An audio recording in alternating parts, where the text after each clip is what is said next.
Hi, this is Elliot Fishman, and welcome to our latest talk. This is going to be on CT of the trachea, a practical approach. Now, one of the things I'm doing based on requests is coming up with new lecture topics. We often upgrade many of our lectures. You might say pancreatic cancer, you might say liver tumors, you might say renal tumors, you might say hematuria. But what we're doing, as you've noticed, I'm sure, is coming up with totally new topics. It takes a lot of work, but I hope you enjoy them. So let's take a look at the trachea. Now, when we think about the chest, we often think about high-resolution lung imaging for interstitial lung disease. Perhaps we think about screening CT. Perhaps we think about mediastinal masses. But the airways also become extremely important. And I'm not going to speak about distal airway disease like ILD, but I'm going to speak about the trachea, something we often overlook. Although tracheal bronchial neoplasms are uncommon, there is a high incidence of malignancy. There are many benign neoplasms and inflammatory conditions that need treatment, and often it can be difficult distinguishing between benign and malignant. We talk about focal lesions like neoplasms, papillomas, hamartomas, and carcinoids. We talk about malignant neoplasms, squamous cell, classic adenoid cystic carcinoma, as well as things that involve the airway secondarily, like lymphoma and metastatic disease. We talk about non-neoplastic conditions, tuberculosis. We talk about processes like post-intubation stenosis or inflammatory disease or trauma. And we're going to speak about many of them in this lecture today. Now, diffuse lesions can be classified into lesions with dilatation of the tracheobronchial lumen, like Mornier-Kuhn syndrome or acquired tracheobronchomegaly. We talk about lesions with stenosis, and we see those more commonly probably rhinosclerosis, granulomatous bronchitis, amyloidosis, sarcoid, granulomatosis with polyangiitis, relapsing polychondritis, osteochondroplastic tracheobronchiopathy. Boy, those are some big words. And lesions with respiratory collapse. So we talk about a number of different things when we look at the airway. The size of the airway, is it dilated or is it narrowed? Is it narrowing only of the trachea or the trachea and maybe the main stem bronchi? We also talk about filling defects. Now, obviously, you can have a pseudotumor like a mucus plug can cause a filling defect. We talk about foreign bodies. We talk about malignancies, particularly adenoid cystic tumors. We talk about benign lesions, hemangiomas and papillomas. We talk about direct extension from extratracheal processes like bronchogenic carcinoma, esophageal cancer, thyroid cancer, or just simply an enlarged thyroid goiter. And then, of course, we talk about multiple filling defects. Tracheal papillomatosis would be the most common thing I would think about. So let's look at some cases. Patient presents with shortness of breath and hemoptysis. There's a mass narrowing the tracheal lumen from right to left. You can see the mass is at the level of the azygos. The azygos is widely patent, though not opacified based on timing of this acquisition. But you see a mass that really is best situated in the wall of the trachea. You see it very nicely on the coronal view where there's some narrowing of the lumen of the trachea. Here's a virtual bronchoscopic view. I find that when you use volume rendering or even cinematic rendering, you can create very nice views of the airway very easily. If you don't have that kind of software, what you can do is use your virtual colonoscopy software and then treat the airway as if it's the colon, and then you'll see what looks like a polyp in this case. But there's a mass pushing at the airway at the level of the tracheal bifurcation. Here we've taken away all the soft tissue, but a beautiful example of that smooth filling defect on the distal right wall of the trachea. There's narrowing of the right main stem bronchus. The airways are well seen and the lungs are well expanded. And if you did an endoluminal view, again, virtual colonoscopy software, you can see this mass pushing into the trachea. And right main stem bronchus very nicely shown there. And here's a few more views of it as we fly through. And then when you look at it again, so there's that lesion. And so what are we dealing with? We're dealing with a tracheal tumor. adenoid cystic carcinoma. It's one of the common primary tracheal tumors. It's almost a classic appearance in this case. Now, you could think about tracheal tumors in this really nice diagram as something that pushes into the lumen. It's almost like thinking about the colon, again, a mass in the colon wall pushing in and narrowing the lumen. Again, in terms of possibilities, we could think about primary tracheal lesions. Adenoid cystic is one of them. We also could think about extratracheal processes. Again, thyroid, lung cancer, lymphoma would all be possibilities. So here's an example of a patient with esophageal cancer, a pretty aggressive tumor, and it's pushing and narrowing the posterior wall of the trachea, as well as involving the right mainstem bronchus. So here's esophageal cancer involving the lung, but also involving the trachea. And here's metastatic renal cell carcinoma, which commonly goes to the mediastinum. Renal cell can give you intraluminal lesions, but here you can see large nodes in the pretracheal space, the subcarinal region, the hilar zone, and there's narrowing of the trachea with extrinsic compression. Or here's another example. This is metastatic renal cell. You can see the large, bulky disease in the right paratracheal region, but in this case, compared to the other ones where there was mainly compression, here you can see direct invasion of the trachea. There's narrowing of the tracheal lumen, very nicely seen here. And then as you follow it down on the coronal view, it's particularly nicely seen right there. And growing in again. So you can see how malignancy can involve the trachea, be it a primary tracheal process or a secondary process which involves the trachea. And again, here's those virtual bronchoscopic views, nicely showing you the invasion of the right side of the tracheal wall, just above the level of the bifurcation. And here it is again, changing the rendering parameters really gives you a good look, but you can see in this case the airways are patent more distally and the lung fields are well expanded. Now, when you look at the airways, you always, of course, think about in the trachea central tumors, but then you also will follow it downward. And so here in the left mainstem bronchus, there's little under a 1 centimeter enhancing lesion. You can see it nicely on the coronal view and the sagittal view. What gives you an enhancing lesion? Well, you could say metastatic renal cell carcinoma. That's a possibility. But if you think about primary tumors, carcinoid tumors can occur in the airway. You can see it very nicely here on the axial with the lesion sitting right there. Interestingly, when the lesions are small, they don't cause obstruction. Here it is in the virtual view. And here it is very nicely again shown on some of the virtual views there. And very nicely shown here as well. So when you think about tumors in the airway, in the trachea or in the mainstem bronchi, you want to think about a carcinoid tumor.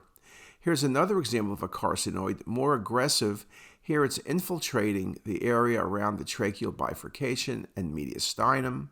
You can see when you look at the coronal view, the mass pushing in at the level of the carina, the tumor growing and involving the right mainstem bronchus with mass extending down toward the right lower lung.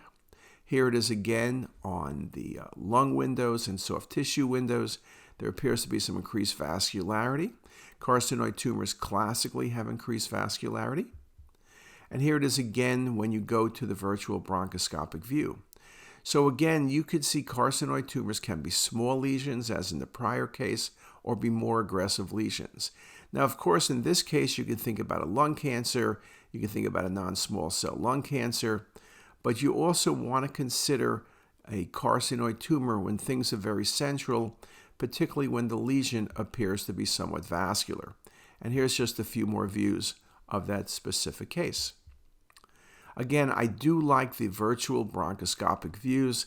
I think for the surgeon, for the endoscopist, and for the referring clinician, it really shows them the effect on the airway and whether the tumor is simply abutting the airway or causing narrowing, and perhaps this will lead to a better understanding and better management of the patient.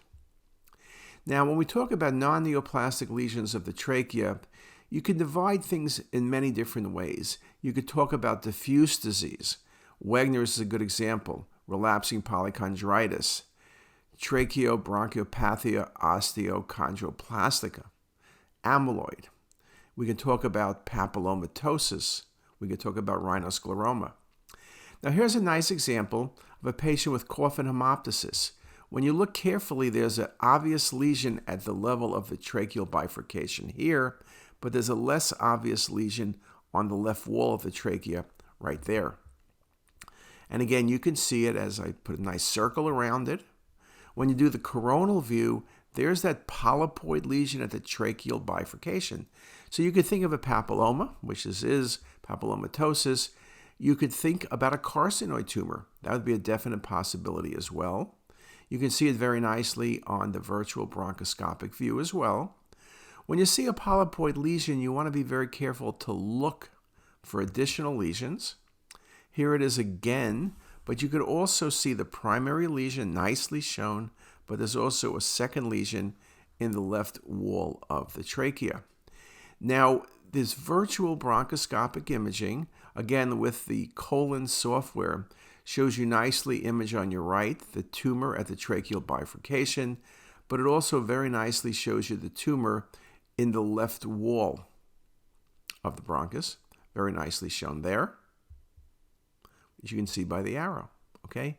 So that can be helpful. I have found sometimes you're not going to appreciate some of the smaller tracheal lesions, but when you do an endoluminal view, it's much easier to see.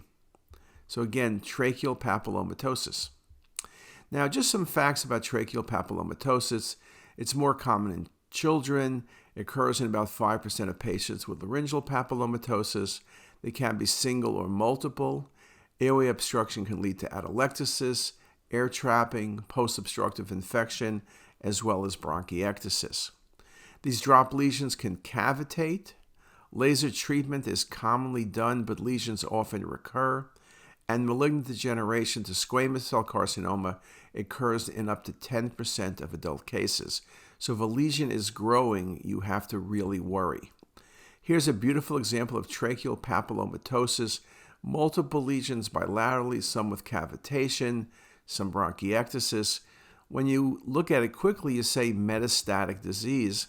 Here's a good look with an endoluminal view showing you very nicely the multiple lesions of this tracheal papillomatosis, really nicely shown in both the right and left mainstem bronchus. And again, very much looks like colon polyps. Just a really nice example and a really nice visualization.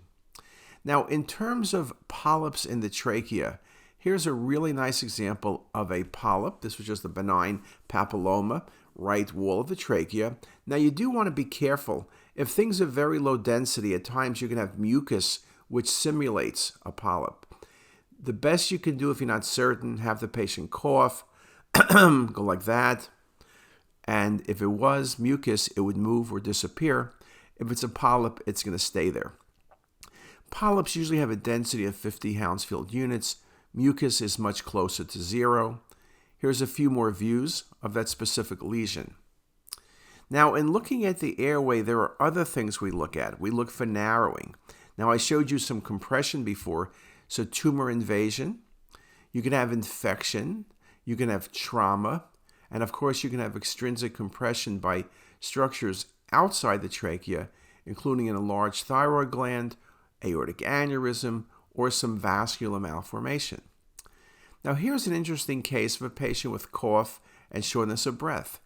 When you look at the trachea, you can see this soft tissue infiltration around the trachea, which then extends into the right and left mainstem bronchi. This is a very good description of what you see in relapsing polychondritis. You can see the infiltration around the left and right mainstem bronchus, very nicely shown here. There is some soft tissue even posterior. There's no adenopathy. When you look at the coronal view, what you'll see is the airway and the extent of involvement. You see how long the extension is from the trachea down into the mainstem bronchi, very nicely shown. And on the virtual bronchoscopic view, look at the length of the narrowing. You don't see a mass, but you see this concentric narrowing, best shown here in the left mainstem bronchus, and to a lesser degree in the right mainstem bronchus. Here it is with cinematic rendering.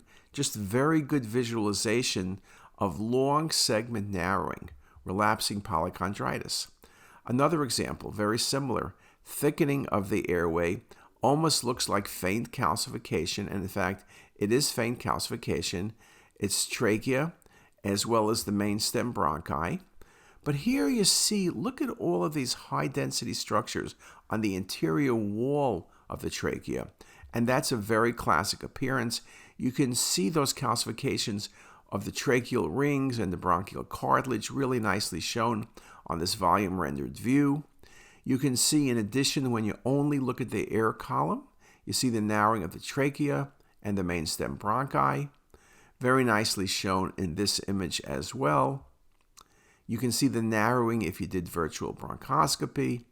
And again, another example of relapsing polychondritis. Just a really good diagnosis. Here is again another example. Look at the tracheal narrowing. Left and right mainstem bronchi involvement. Look at the extent of involvement along the left mainstem bronchus. So you have to be thinking what things extend from the trachea down the bronchial tree. Something like Wagner's would be a possibility, but Wagner's often is more unilateral. This is much more extensive. Look at the extent of narrowing. But you would consider Wagner's. Wagner's would have ulcerations at times. Again, look at the wall thickening of the left mainstem bronchus, really accentuated on the cinematic rendering. Just a really nice example. And I can show you a range of images, and that was relapsing polychondritis. So when I speak about narrowing of the trachea or main bronchi, relapsing polychondritis is classic, long segment involvement. Amyloid is rare but can do it. Sarcoid. Wagner's, I'll show you some examples in a bit, as well as things like infection are all definite possibilities.